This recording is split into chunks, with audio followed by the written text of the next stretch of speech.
Bonjour, nous voici arrivés au quatrième module de notre parcours de la colonisation à la décolonisation et justement aujourd'hui nous allons parler de la dissolution de l'empire colonial français.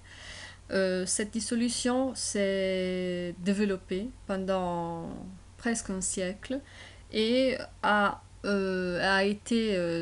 s'est développée de différentes manières, plus ou moins pacifiquement, dans des régions différentes de l'empire colonial.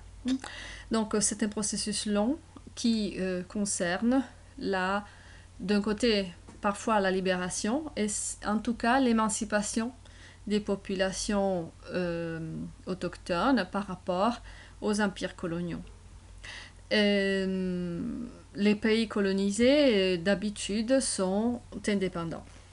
Alors, nous avons terminé le module 3 avec la mention de l'Union française, qui est l'union des territoires qui ont été rassemblés sous le drapeau français à la fin de la Deuxième Guerre mondiale.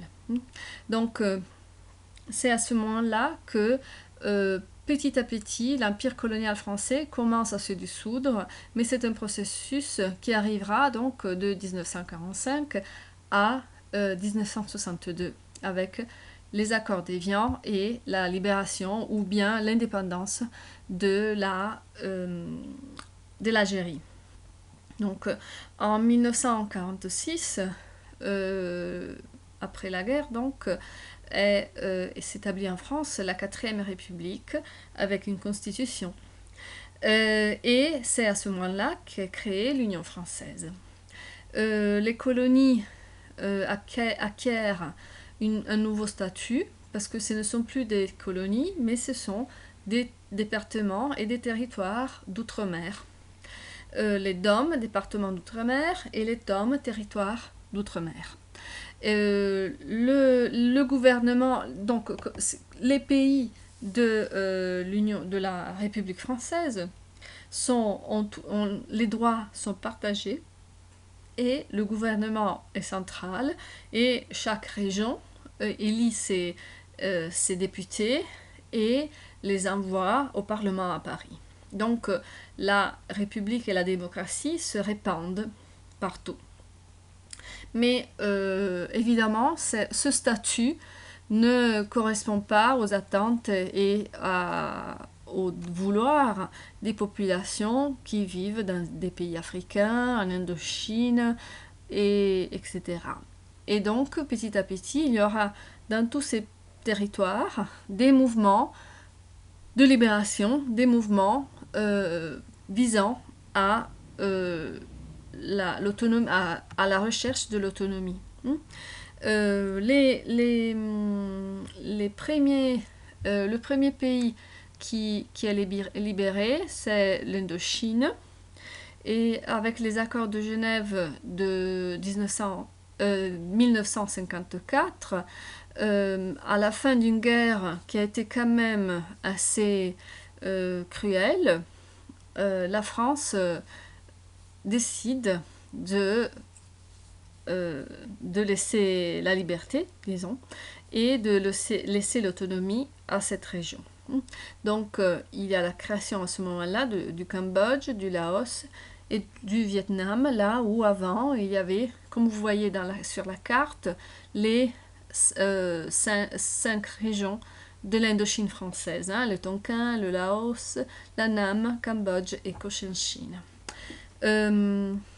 Ensuite, en Afrique aussi, il y a eu des émeutes et il y a eu, selon les pays, des petites révoltes contre le gouvernement, les représentants du gouvernement français.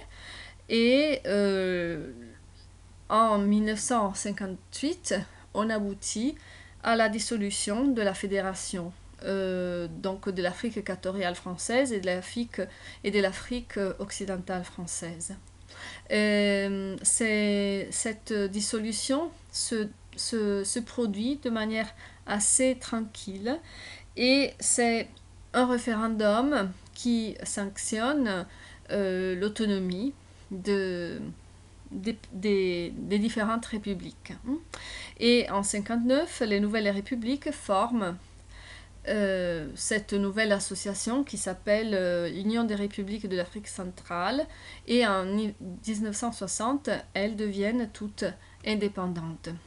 Donc là, vous avez encore la mention de l'Afrique occidentale et équatoriale française.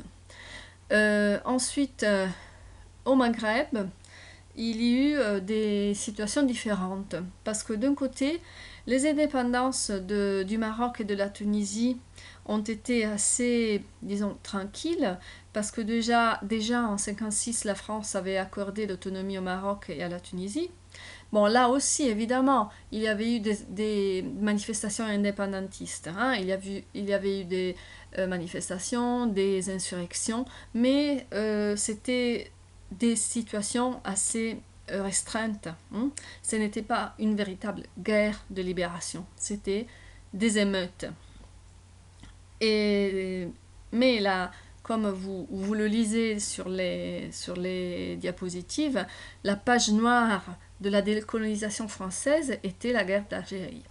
La guerre d'Algérie qui a duré 4 ans et a été une guerre vraiment dure et fraternelle, parce que comme je vous ai expliqué en commençant à parler des colonies, de la colonie d'Algérie, donc des territoires d'Algérie, l'Algérie avait été considérée un territoire français à partir des années 1830.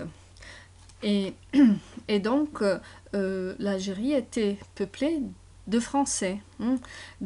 Et on considérait l'Algérie comme une région tout à fait française. Et les Français qui habitaient en Algérie, qui vivaient en Algérie, étaient là depuis 3 ou 4 générations. Donc, avaient vraiment faisaient partie de ces territoires. Et la guerre a été difficile, cruelle, et elle a abouti avec les accords d'Évian. Et au bout de 2 jours, tout ce qui ne voulait pas rester en Algérie ont dû partir et rentrer en France, où ils n'avaient rien. Ils n'avaient pas de maison, ils n'avaient pas de famille, parce que leur famille était déjà en Algérie depuis longtemps. Donc ça a été vraiment une page noire, parce qu'il y a eu aussi des épisodes très cruels, d'un côté et de l'autre. C'était une guerre fratricide, une guerre civile très dure. Bon, en ce qui concerne l'Afrique subsaharienne, nous avons vu que les choses se sont beaucoup mieux passées. Donc c'est une colonisation assez pacifique, et si on peut parler de troubles, on peut parler seulement d'émeutes. Et c'est à partir de 1958, quand la Guinée équatoriale décide de ne pas participer à l'Union française, à la communauté française, et vote pour l'indépendance, qu'elle est suivie au bout de 2 ans par tous les autres pays d'Afrique noire qui deviennent indépendants.